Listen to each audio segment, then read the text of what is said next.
नमस्ते और good morning India. OneRead.News लेकर आया है भारत की आज की ताज़ा सुर्खियां, शांत, स्पष्ट और तथ्यों पर आधारित। नमस्कार। आज 24 अगस्त 2025 है।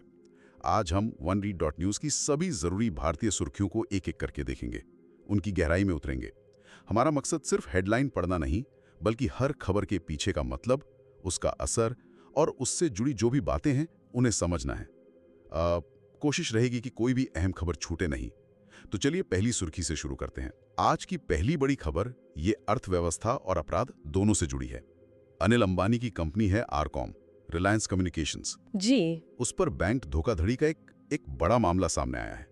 सीबीआई ने स्टेट बैंक ऑफ इंडिया के साथ करीब 2,929 करोड़ की धोखाधड़ी का आरोप लगाया है। 2,929 करोड़, काफी बड़ी रकम है। हाँ, और इसमें अनिल अंबानी का नाम भी शामिल बताया जा रहा है। सुनने में आया है कि कई जगह छापे भी पड़े हैं।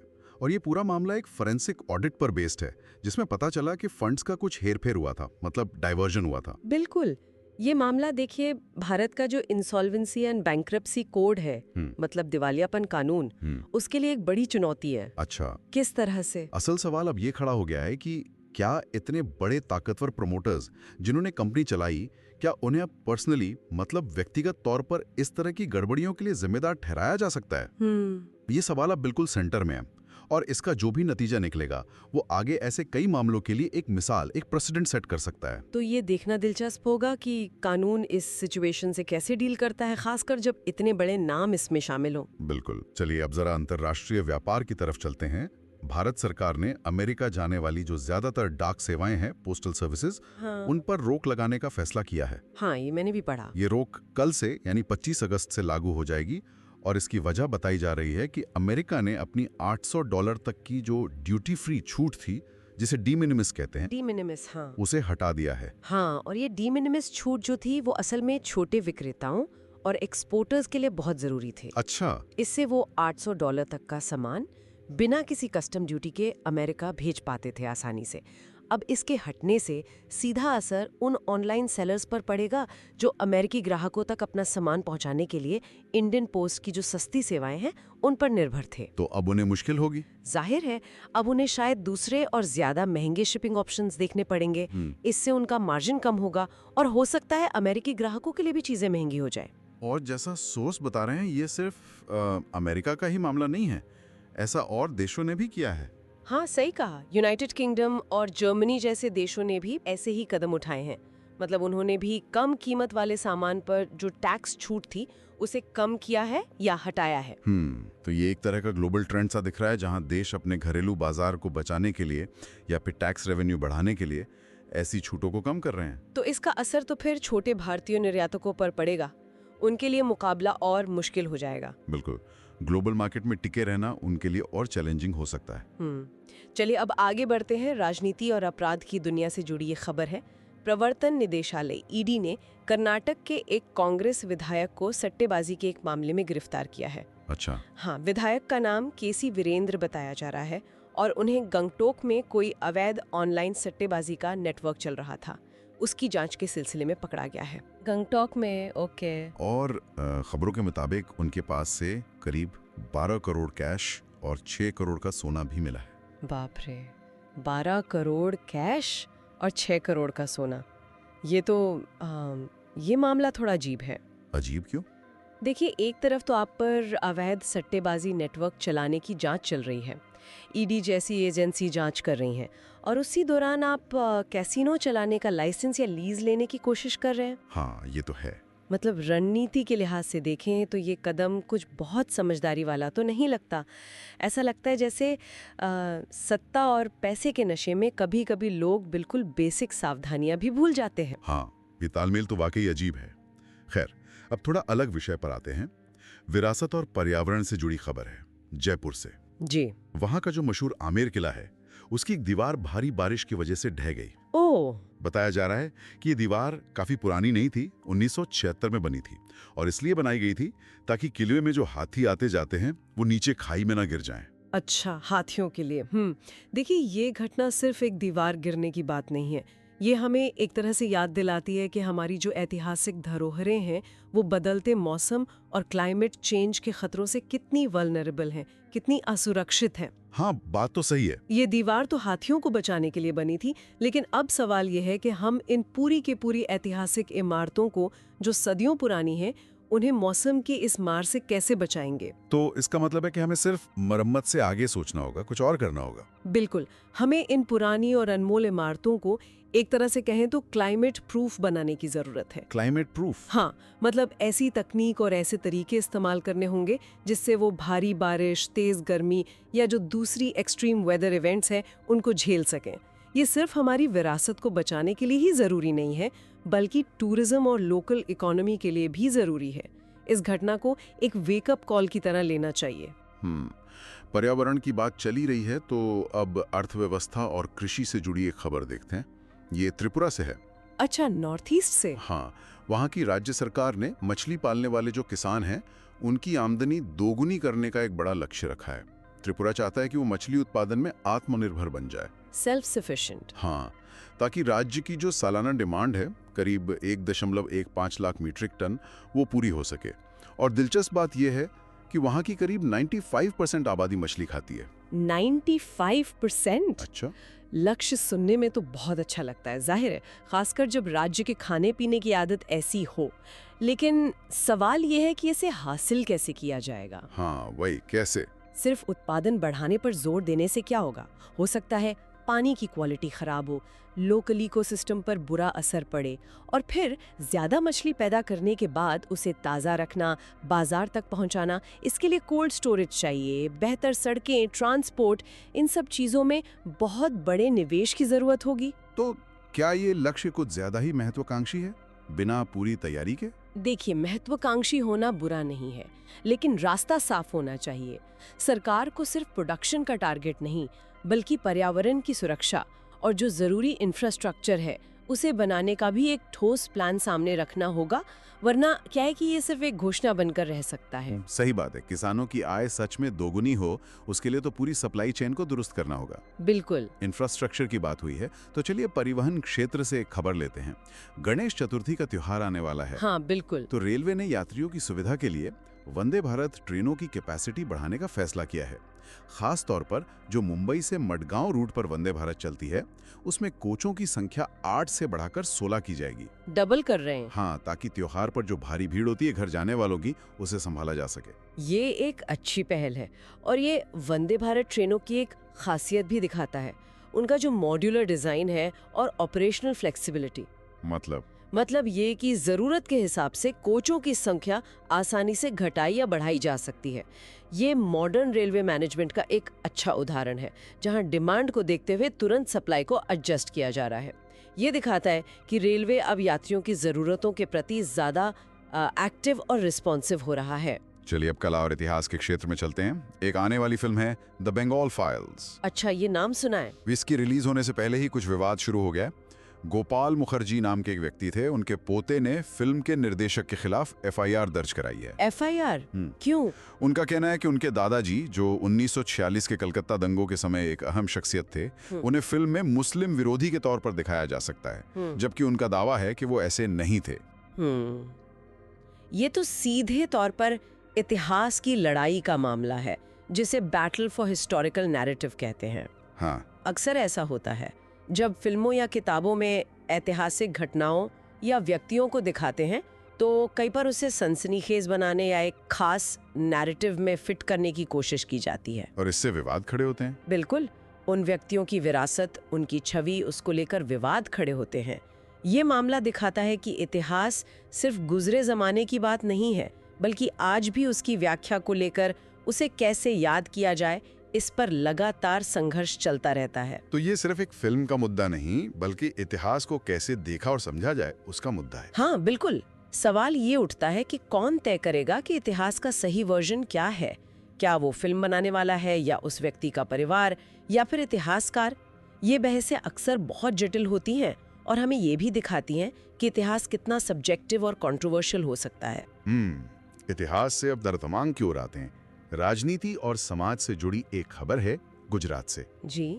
वहां जो पाटीदार आरक्षण आंदोलन हुआ था उसको अब 10 साल पूरे हो गए हैं। 10 साल हो गए, समय कितनी तेजी से निकलता है। हाँ, तो इस मौके पर मीडिया में इस आंदोलन और इसके जो प्रमुख नेता थे, उनकी मौजूदा स्थिति पर काफी चर्चा हो रही है। कई रिपोर्ट्स आ रही हैं कि आंदोलन के बड़े चेहरे आज कहाँ हैं, उनका राजनीतिक या सामाजिक असर कितना बचा है। देखिए, ये पाटीदार आंदोलन का जो सफर है वो हमें दिखाता है कि सामाजिक आंदोलन कैसे समय के साथ बदलते हैं, इवॉल्व होते हैं। कैसे? शुरुआत होती है जोरदार विरोध प्रदर्शनों से, सड़कों पर उतरने से, फिर वो आंदोलन चुनावी राजनीति में एक बड़ा फैक्टर बन जाता है, वोट बैंक की तरह देखा जाता है, और फिर धीरे धीरे उसके नेता या तो मौजूदा राजनीतिक दलों में शामिल हो जाते हैं या अपनी कोई नई पार्टी या अलग राह बना लेते हैं। ये एक तरह का जीवन चक्र है, एक पैटर्न है जो कई सामाजिक आंदोलनों में देखने को मिलता है। तो क्या इसका मतलब ये समझे कि आंदोलन अब खत्म हो गया है? जरूरी नहीं कि पूरी तरह खत्म हो गया हो सकता है उसका स्वरूप बदल गया हो। जमीनी स्तर पर जो मुद्दे थे वो शायद अभी भी मौजूद हों, लेकिन लीडरशिप के पॉलिटिकल मेनस्ट्रीम में आने से आंदोलन का वो पहले वाला उग्र रूप शायद ना रहा हो। ये विश्लेषण दिखाता है कि सामाजिक बदलाव की प्रक्रिया कितनी लंबी और उतार चढ़ाव भरी हो सकती है। सही है। चलिए अब तकनीक और व्यापार जगत की एक बड़ी खबर की ओर रुख करते हैं। आर्टिफिशियल इंटेलिजेंस, एआई की दुनिया की जो दिग्गज कंपनी है ओपन एआई, हाँ, चैट जीपीटी वाली। हाँ वही, उन्होंने घोषणा की है कि वो भारत में अपना पहला ऑफिस खोलने जा रहे हैं और इसी साल ये ऑफिस खुल जाएगा। ये भारत के लिए एक महत्वपूर्ण खबर है। ओपन एआई का भारत आना ये दिखाता है कि दुनिया की बड़ी टेक कंपनियां भारत के विशाल टैलेंट पूल को, मतलब यहाँ के जो पढ़े लिखे स्किल्ड लोग हैं, और यहाँ के बढ़ते हुए मार्केट को कितना अहम मानती हैं। हाँ ये तो है। ये सिर्फ एक ऑफिस खोलना नहीं है, ये एक स्ट्रैटेजिक मूव है, एक रणनीतिक कदम है। रणनीतिक कदम? किस लिहाज से? देखिए, भारत में उन्हें बड़ी संख्या में एआई और सॉफ्टवेयर इंजीनियर मिलेंगे, और शायद पश्चिमी देशों के मुकाबले कम वेतन पर भी। अच्छा। साथ ही भारत सरकार भी एआई और डिजिटल इंडिया को काफी बढ़ावा दे रही है, तो हो सकता है उन्हें यहाँ कुछ टैक्स में छूट या दूसरी सरकारी सहूलियतें भी मिले। ये कदम भारत के एआई इकोसिस्टम को भी बूस्ट देगा और यहाँ नई नौकरियां और नए अवसर पैदा कर सकता है। हाँ ये तो अच्छी बात है। तकनीक की बात हो ही रही है तो कृषि और इनोवेशन के क्षेत्र से भी एक अच्छी खबर है। जी बताइए। सौर ऊर्जा से चलने वाली छोटी चावल मिलें किसानों की आय दोगुनी करने में मदद कर रही हैं। Solar powered rice mills. Interesting. हाँ, ये नई तरह की मिलें हैं जो छोटे किसानों को अपना धान खुद प्रोसेस करने का मौका दे रही हैं। इससे चावल की रिकवरी, मतलब धान से जो चावल निकलता है उसकी मात्रा 30% तक बढ़ रही है। 30%? ये तो बहुत ज्यादा है। बिल्कुल। और इससे किसान लोकल लेवल पे ही चावल बेच पा रहे हैं, बिचौलियों से बच रहे हैं। नतीजा ये है कि उनकी कमाई लगभग दोगुनी हो रही है। वाह, ये जिसे उपयुक्त तकनीक या अप्रोप्रिएट टेक्नोलॉजी कहते हैं ना, हाँ। उसका एक बेहतरीन उदाहरण है ये। हाँ। ये कोई बहुत हाई फाई या कॉम्प्लिकेटेड तकनीक नहीं है, बल्कि एक ऐसी तकनीक है जो लोकल जरूरतों को समझकर वहीं के संसाधनों का इस्तेमाल करके किसानों की एक बड़ी प्रॉब्लम का हल निकाल रही है। धान की प्रोसेसिंग में जो नुकसान होता था और बिचौलियों पर जो निर्भरता थी, वो किसानों की कमाई का बड़ा हिस्सा ले जाती थी। ये सोलर मिलें उस समस्या का सीधा समाधान दे रही हैं। और इसमें सौर ऊर्जा का इस्तेमाल इसे और भी खास बना देता है ना? बिल्कुल। इससे ये पर्यावरण के लिहाज से भी सस्टेनेबल है और उन दूर दराज के इलाकों में भी काम कर सकती है जहां बिजली की सप्लाई भरोसेमंद नहीं है। ये दिखाता है कि कैसे छोटे और सरल दिखने वाले इनोवेशन भी जमीनी स्तर पर कितना बड़ा बदलाव ला सकते हैं। अब बुनियादी ढांचे और हरित ऊर्जा की तरफ बढ़ते हैं। हैदराबाद से एक दिलचस्प पहल सामने आई है। हैदराबाद? क्या हो रहा है वहाँ? शहर के चारों ओर जो 158 किलोमीटर लंबा आउटर रिंग रोड ORR है, उसे एक सोलर कॉरिडोर में बदलने की योजना है। सोलर कॉरिडोर मतलब ये प्रस्ताव है कि सड़क के बीच की जो खाली जगह होती है, सेंट्रल मीडियन, उसके ऊपर करीब 100 मेगावाट कैपेसिटी के सोलर पैनल लगाए जाएंगे। अरे वाह, ये तो मौजूदा इंफ्रास्ट्रक्चर का बहुत ही बढ़िया और क्रिएटिव इस्तेमाल है। हाँ है ना? हाईवे के बीच की जगह अक्सर बेकार पड़ी रहती है, उसे डेड स्पेस ही माना जाता है। उस जगह का इस्तेमाल करके साफ सुथरी लोकल लेवल पर बिजली बनाना, ये अर्बन प्लानिंग और रिन्यूएबल एनर्जी का एक शानदार कॉम्बिनेशन है। ये दिखाता है कि हमें बड़े सोलर पार्क बनाने के लिए हमेशा अलग से जमीन एक्वायर करने की जरूरत नहीं है। हम अपने मौजूदा ढांचों का भी बेहतर उपयोग कर सकते हैं। बिल्कुल। अब विज्ञान और शिक्षा के क्षेत्र की बात करते हैं। भारत ने कल अपना दूसरा राष्ट्रीय अंतरिक्ष दिवस मनाया। हाँ, राष्ट्रीय अंतरिक्ष दिवस। ये दिन 2023 में चंद्रयान 3 की चांद पर जो सफल लैंडिंग हुई थी, उसकी याद में मनाया जाता है। इस मौके पर देश भर में कई कार्यक्रम हुए। मकसद था छात्रों को साइंस और टेक्नोलॉजी के प्रति प्रेरित करना। इसे आप कह सकती हैं कि ये विज्ञान के जरिए राष्ट्र निर्माण की एक कोशिश है। चंद्रयान जैसी जो उपलब्धियां हैं वो युवा पीढ़ी में गर्व की भावना जगाती हैं और उन्हें साइंस, टेक्नोलॉजी, इंजीनियरिंग, मैथ्स यानी स्टेम जैसे विषयों में करियर बनाने के लिए उत्साहित करती हैं। भारत के भविष्य के विकास के लिए इस तरह की ह्यूमन कैपिटल मतलब स्किल्ड लोग तैयार करना बहुत जरूरी है। ये सिर्फ एक दिन का सेलिब्रेशन नहीं है, बल्कि फ्यूचर के लिए एक इन्वेस्टमेंट है। बिल्कुल सही। अब खेल जगत की कुछ खबरों पर आते हैं। पहली खबर एथलेटिक्स से है। जी। भारतीय स्प्रिंटर हैं अनिमेश कुजूर। उन्होंने वर्ल्ड एथलेटिक्स चैंपियनशिप के लिए क्वालिफाई कर लिया है।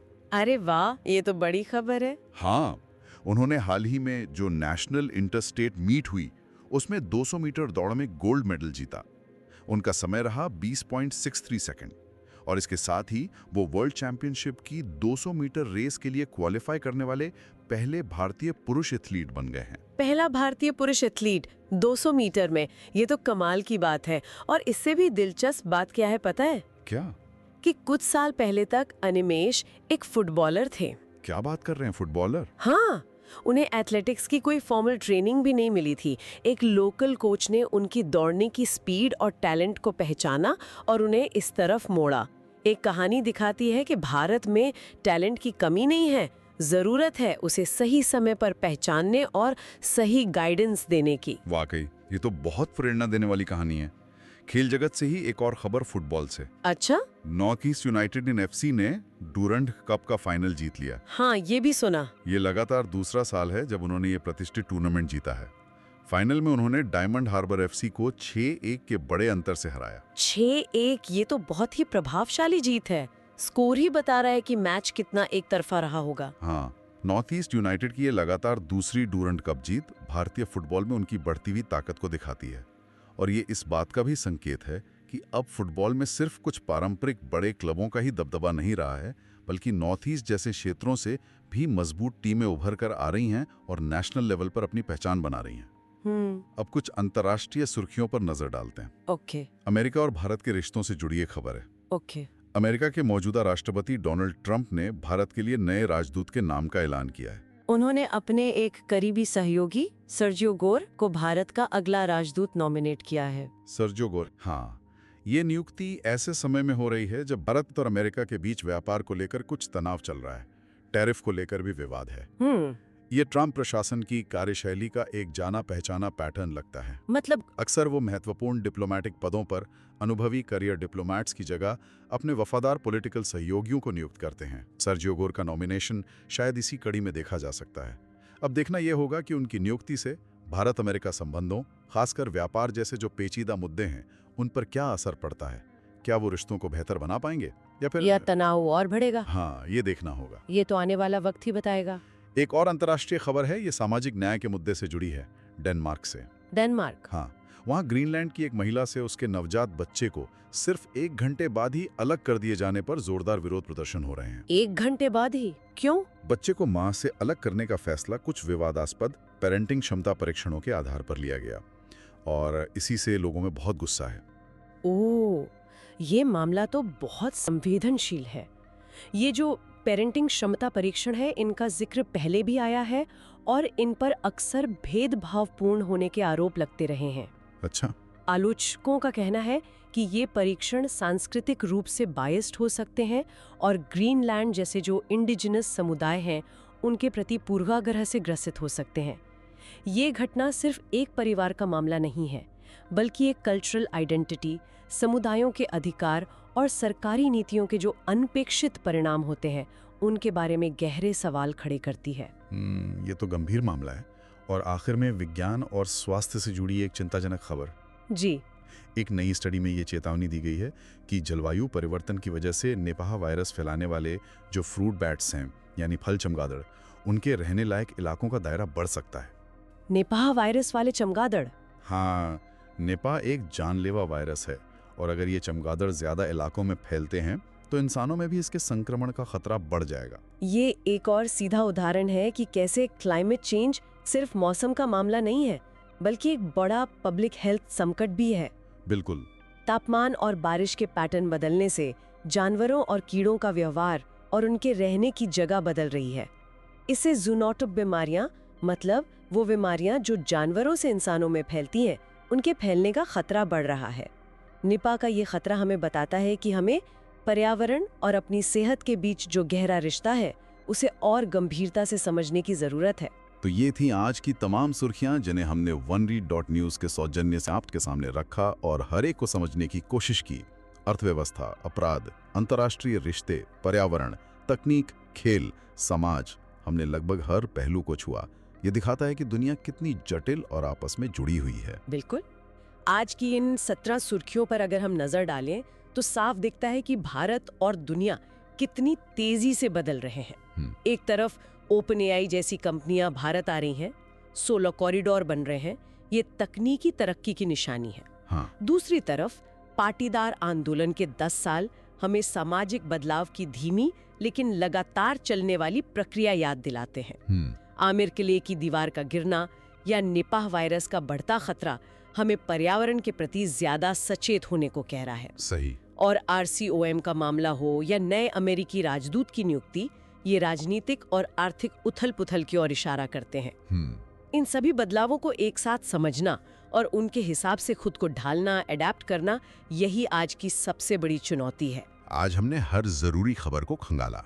हमारी कोशिश थी कि आपको हर खबर का पूरा संदर्भ और उसका महत्व समझ में आए, कोई खबर छूटी नहीं। और इन सब बदलावों को देखते हुए एक सवाल मन में आता है, क्या हम इन अलग-अलग मोर्चों पर, तकनीक, समाज, पर्यावरण, अर्थव्यवस्था पर एक साथ संतुलन साध पाएंगे?